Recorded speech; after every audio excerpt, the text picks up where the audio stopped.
Hello প্রিয়ন, আশা করি ভালো আছেন। আবার চলে আসলাম আপনাদের মাঝে নতুন একটা ব্লগ নিয়ে। আজকের ব্লগটা শুরু করলাম বাদাইল ক্লাব মোড়ের একটু আগে থেকে, চুল ফ্যাক্টরির এখান থেকে।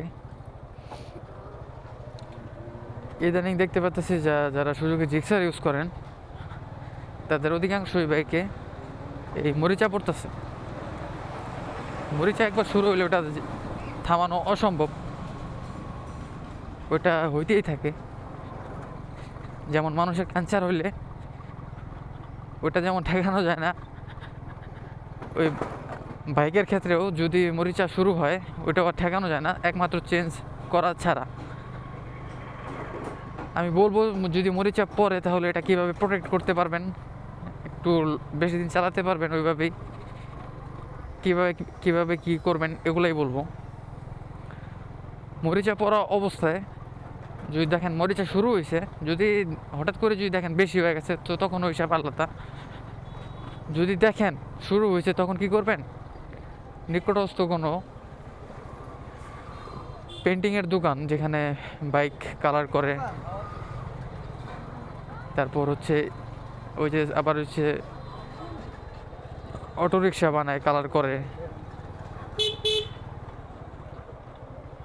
তারপর এই যে বিভিন্ন ধরনের আগের যে লোহার স্টিল শোকেস এগুলো বানায়, ওইসব দোকানে গেলে ট্যাঙ্কটা খুলে দিলে ভালো মতো ঘষে, তারপর ওইটা হচ্ছে যদি কোনো জায়গায় লিক টিক থাকে একটু ঝালাই মালাই মেরে পুডিং টুডিং দিয়ে ভালো মতো কালার করে রং করে দিলে, ওয়াশ করে দেওয়ার পরে তারপর আশা করি যে তারপরে অনেকদিন ভালো থাকবে যদি আপনি যত্ন নেন। আর সুজুকির ম্যাক্সিমাম বাইকের জিক্সার সিরিজগুলোতে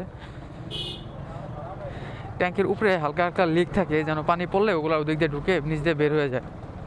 তো ওইটাই মেন শত্রু জং ধরার। অনেকের আবার ওই ছিদ্রগুলো যে আছে ওগুলো যদি যখন ভরাট হয়ে যায় তখন ওগুলা দিয়ে, এই যে এই সাইড দিয়ে আমি আপনাদেরকে দেখাই, এই যে সাইড দিয়ে দেখতে পাচ্ছেন,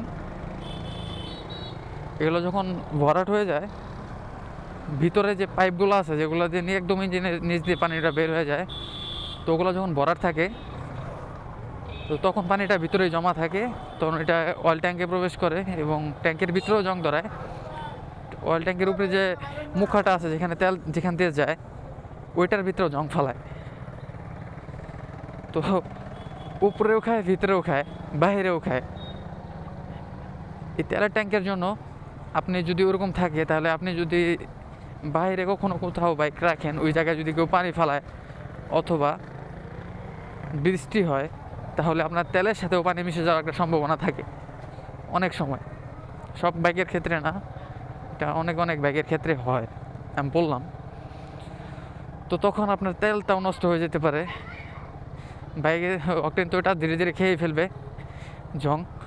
আর হচ্ছে অকটেন দেখবেন আপনি এই থ্রটল থেকে কুইক রেসপন্সটা পাবেন না, এই যে এখন বাইকে ধাক্কা দিত ওই ধাক্কাটা পাবেন না। তেল মনে হবে যে সেরে সেরে দিতেছে বাইকে, কার্বোরেটর হোক আর এফআই হোক, তখন মনে হবে যে তেলের সমস্যা নাকি অন্য কোনো ইন্টারনাল সমস্যা। তো তখন আপনারা বুঝতে পারবেন না, একমাত্র তখন সার্ভিস সেন্টার ছাড়া এফআই টেফআই ক্লিন করা ছাড়া আপনারা তখন বুঝতে পারবেন না। তো এটাই বলবো, বাইক চালানোর সময় শুধু চালালেই হয় না, ইন্টারনাল কিছু বিষয় এগুলো খেয়াল রাখতে হয়, মনে রাখতে হয়, মাথায় রাখতে হয়। এবং যার কাছে বাইকটা দিবেন তাকে ওগুলো বলে দিবেন। এই যে আমি আমার ছোটো বাইকে যখন বাইকটা দিই পরে আমি বারবার, যতই চালাতে চালাতে পুরানো রাইডার হয়ে গেছে তারপরে বলে দিই যে মনে করে তালা দিবি, মনে করে তালা খুলবি, আবার যেখানে রাখবি ওখানে একটু চোখ কান খোলা রাখবি, যদি যারা বাইকটা দেখবো যেখানে রাখবি সব কিছু দেখে শুনেই, কেননা ছোটো মানুষ একটা ভুল করতেই পারে, ওই ভুলে যদি একটা বিশাল ক্ষতি হয়ে যায় তাহলে তো আমারই যাবে। তো এটাই, বাইকের যত্ন নিতে হলে সব দিক দিয়েই খেয়াল রাখতে হবে। যার কাছে দিবেন আপনার বাইকের যদি কোনো সমস্যা থাকে এই সমস্যাটা ওর কাছে বলে দিতে হবে। আর ওই তো জানে না ওই সমস্যাটা, মনে করেন ব্রেক নাই, সামনে ব্রেক নাই, একজন রাইডার আপনি বাইক দিলেন অ্যান্ড ব্রেকের সমস্যা, ওই অবস্থায় ওরা দিলেন তো তো একটা মৃত্যুর একটা ঝুঁকি। হ্যাঁ হ্যালো, বিদায় করে দিলেন, বিদায় করে তুমি আর আমি বুঝছো আপনারা খাই খাওয়া দাওয়া করে করে আজকে তো এরকম ভরপুর ডাব খেলো আর ভরপুর ডাব খেলে গেছে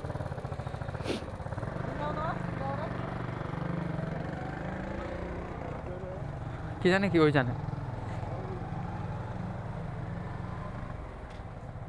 তো যেখানে ছিলাম একটা মৃত্যুর ঝুঁকিও থাকে। আপনি আপনার বাইক চালান, আপনি আপনার বাইকে কী কী সমস্যা এটা আপনি জানেন, এটা আপনি ছাড়া অন্য কেউ ভালো জানে না, বুঝবেও না।